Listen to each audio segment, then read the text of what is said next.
Hey guys, it's Jeanette. Hope you're all doing well. So this is the video I've been wanting to do for a very long time, and what I'm going to call it is New Nurse Struggles.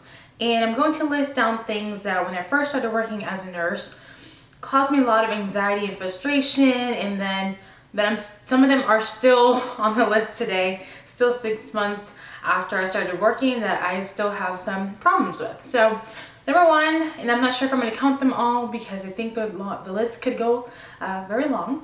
I want to say just talking. When you first start off, you'll be with the preceptor and you'll be the shadow, and then you'll walk into a room and you say hello to everyone, and you just don't know how much talking you need to do initially. And then a lot of the beginning of your preceptor relationship is observing. So I would speak when I needed to, but most of the time, especially if it's maybe something that the nurse is trying to explain, or maybe a family member has a question that I know I can't really explain or answer well, I would listen to my preceptor, and the way that she would answer in a concise manner, professional, I kind of just took note of it. So I'm like, I love the way she explained that.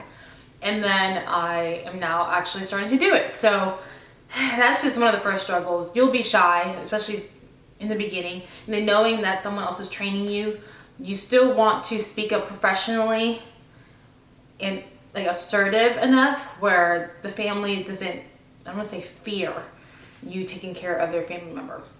So yeah, that was one of the struggles in the beginning.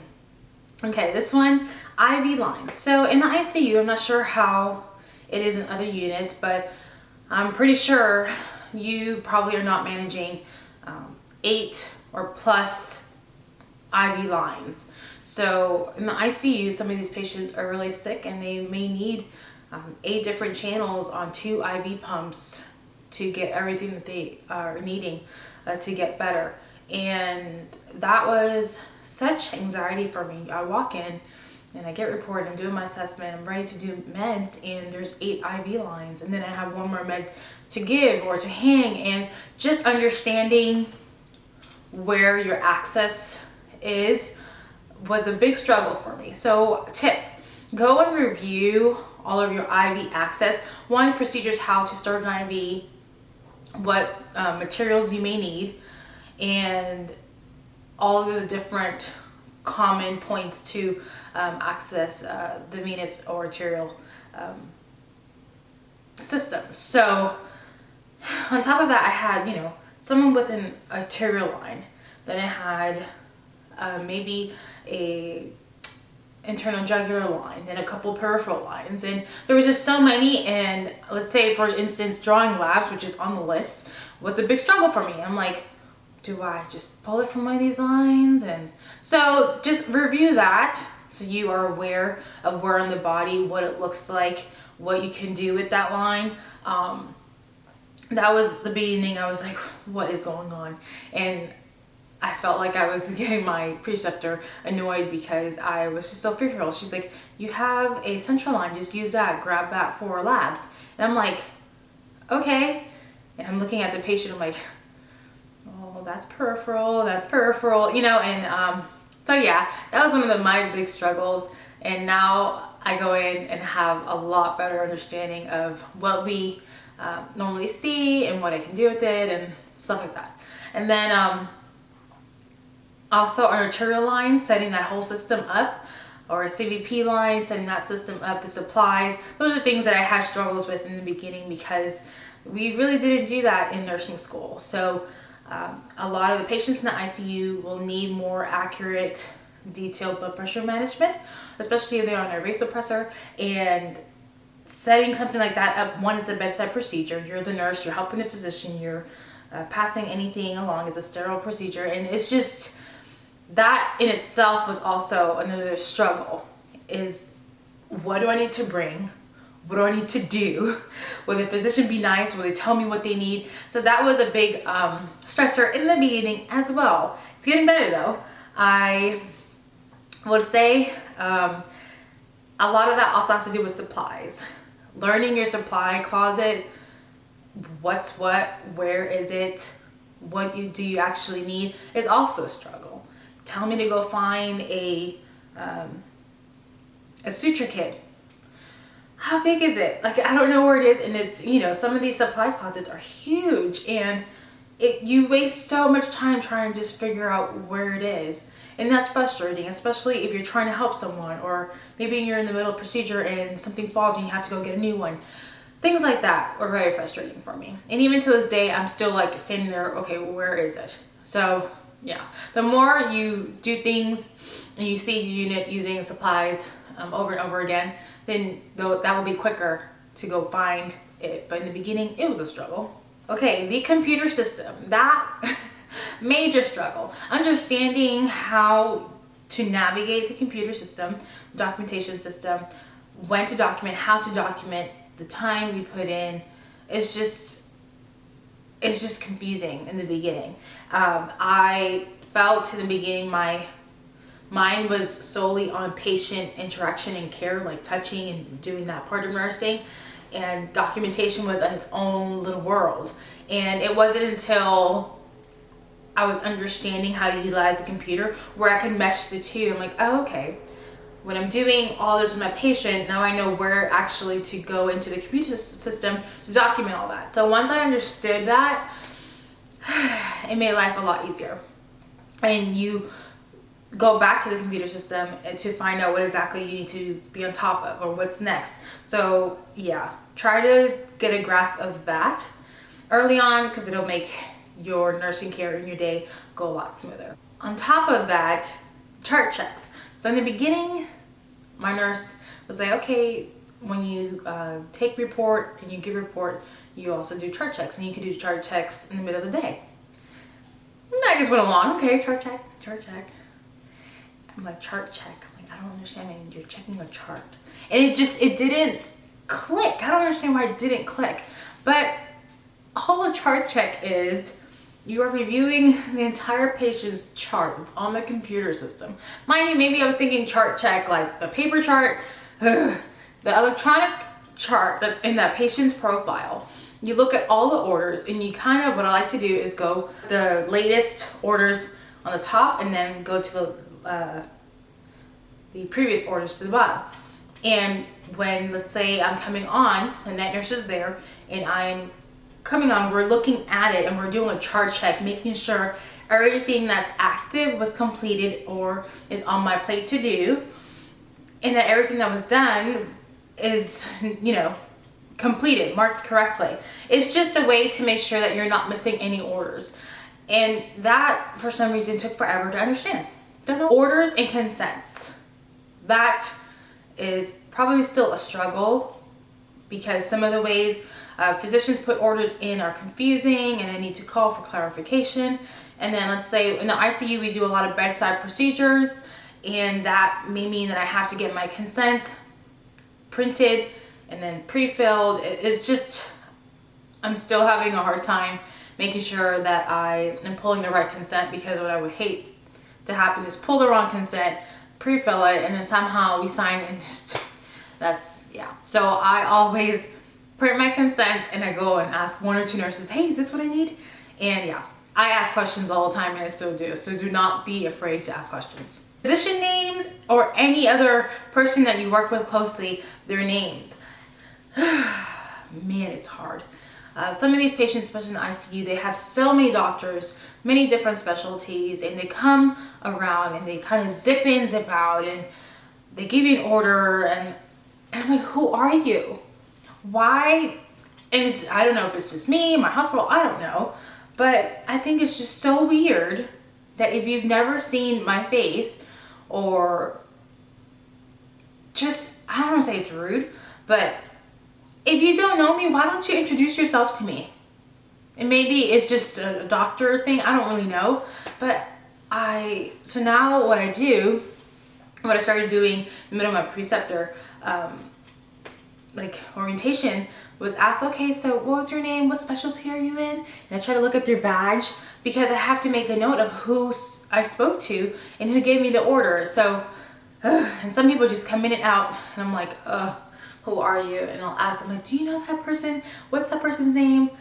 And then over the phone, using the phone system, sometimes getting verbal orders via the telephone can be hard, especially if a physician has an accent or maybe they're in a place that we're just not getting clear communication and it's just like dropping in and out. Really frustrating. Call light system, understanding the call light and then actually using the call light. So in our unit, we have, I think, 5 different call lights and they all mean something different. It could be like a code. It could be, I need someone to help me turn. I need a nurse to come and co-sign a drug for me, or so things like that. When you're in the hallway and it's just blinking, I'm like, what color is that? What does that mean? Do I have to go co-sign, or does that mean they just need help turning? So understanding that part took me a little while. And then the different sounds. There's so many sounds in the ICU, and I remember in the beginning, because I didn't want to miss, let's say, the sound for a code on the unit, and it's a lot more loud and obnoxious, so now I understand that. But in the beginning, I just didn't want to be that person that just didn't, like, what is a code? Yeah. Prioritizing. So this also goes with time management for me. In the beginning, you just want to get started and you want to try to keep up. And I remember my nurse telling me, okay, you have to prioritize. Which patient are you going to see first?